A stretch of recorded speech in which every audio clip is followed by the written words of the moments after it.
एक तरफ कोरोना पर काबू पाने की चुनौती तो दूसरी तरफ अर्थव्यवस्था को पटरी पर लाने की। तमाम खतरों के बीच हिमाचल सरकार ने भी लोगों की आवाजाही के लिए अपने बॉर्डर्स खोल दिए हैं। अब बिना पास के भी आप देवभूमि में एंट्री कर सकते हैं। हालांकि सरकारी वेबसाइट COVID-19 epass.hp.gov.in पर 48 घंटे पहले आपको रजिस्ट्रेशन करना होगा।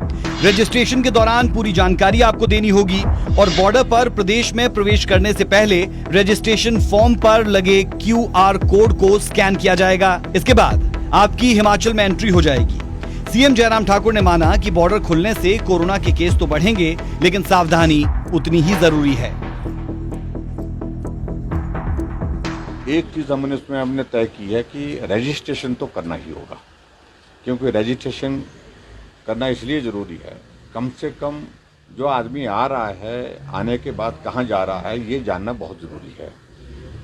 क्योंकि कॉन्टैक्ट ट्रेसिंग में जब हम जाते हैं तो कहीं अगर कोई आदमी ऐसा आ जाता, अननोटिस्ड आ जाता है, गांव में चला जाता है, गांव में वो फिर बाद में पॉजिटिव निकलता है और उसमें उसके कॉन्टैक्ट ट्रेसिंग का विषय बहुत हमारे लिए जटिल हो जाता है, कठिन हो जाता है। उस सूरत में कम से कम जिसका रजिस्ट्रेशन होगा उनको हम आने की इजाज़त देंगे। सैलानियों के लिए भी हिमाचल सरकार ने अपने रास्ते खोल दिए हैं। पर्यटन से जुड़ी गतिविधियों को शुरू करने के लिए ये कदम उठाया गया, लेकिन शर्त है कि जिन सैलानियों की कोरोना रिपोर्ट नेगेटिव है, सिर्फ उन्हें ही हिमाचल में एंट्री मिलेगी। पंजीकृत लैब से 72 घंटे पहले कोरोना की रिपोर्ट नेगेटिव होनी चाहिए। ऐसे पर्यटकों को क्वारंटीन होने की जरूरत नहीं होगी, लेकिन होटल में कम से कम 5 दिन की बुकिंग आपको करनी होगी। सैलानी एडवांस बुकिंग करवा सकेंगे। पर्यटन में भी हम SOP इसमें जारी कर रहे हैं और वो SOP की गाइडलाइंस आ जाएंगी।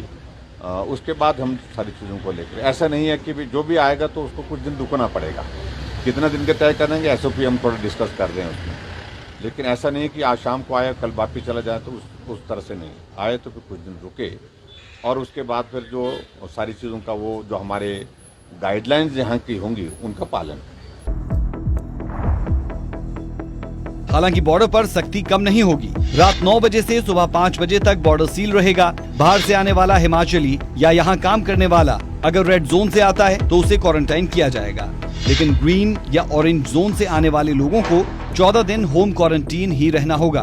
वही परीक्षा या दूसरी प्रतियोगी परीक्षा देने के लिए प्रदेश से बाहर जाने वाले छात्र 48 घंटे में लौटते हैं तो उन्हें क्वारंटीन नहीं किया जाएगा। हर रोज या सप्ताह में कभी कभार आने वाले उद्योगपति, व्यापारी, फैक्ट्री कर्मचारी और परियोजनाओं के अधिकारियों को संबंधित DC ऑफिस में अपना डेटाबेस तैयार करना होगा। बंदिशें बेशक धीरे धीरे खत्म हो रही है, लेकिन हमें ये नहीं भूलना चाहिए कि कोरोना अभी खत्म नहीं हुआ है। इसीलिए तमाम गतिविधियों के बीच 2 गज की दूरी